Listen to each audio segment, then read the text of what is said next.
ঘটা করে জল জীবন প্রকল্পের উদ্বোধন হলেও গ্রাম থেকে শহর সর্বত্র জলের সমস্যায় ভুগছেন সাধারণ মানুষ। অভিযোগ, ডুকলি ব্লকের মধুবন পঞ্চায়েতের ৭ নম্বর ওয়ার্ড এলাকায় জলের পাম্প বসানো হলেও আয়রনযুক্ত জল সরবরাহ করা হচ্ছে। এলাকায় প্রায় শতাধিক পরিবার একই সমস্যায় ভুগছে। তাদের আরও অভিযোগ, বিশুদ্ধ পানীয় জল বাজার থেকে কিনতে হচ্ছে। সোমবার সংবাদ মাধ্যমের মুখোমুখি হয়ে দ্রুত সমস্যা সমাধান করতে সরকারের কাছে আর্জি জানান গ্রামবাসী।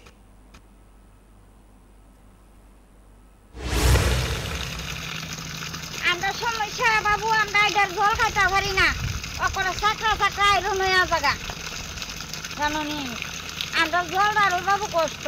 মেশিনটা দশ হয়ে গেছে, তো ৬ বছরের মতো হয়ে যেতেছে। তার জন্য খাওয়ান যায় এমন ব্যবস্থা করে দিত। এটার জল বাবা খাওয়ান যায় না। আবার এমন দিন যা ৭-৮ দিনও চলাই না।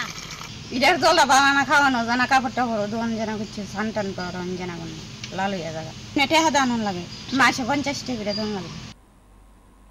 पंख मिल जाते हैं ख्वाब वालों को, आड़ते हैं जिंदगी सवर ले, ऊंची ऊंची उड़ाने मुस्काने, उस मीठे पल का भरोसा तू कर ले।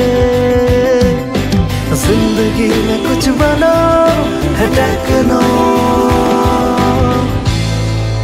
Techno College of Engineering, Agartala.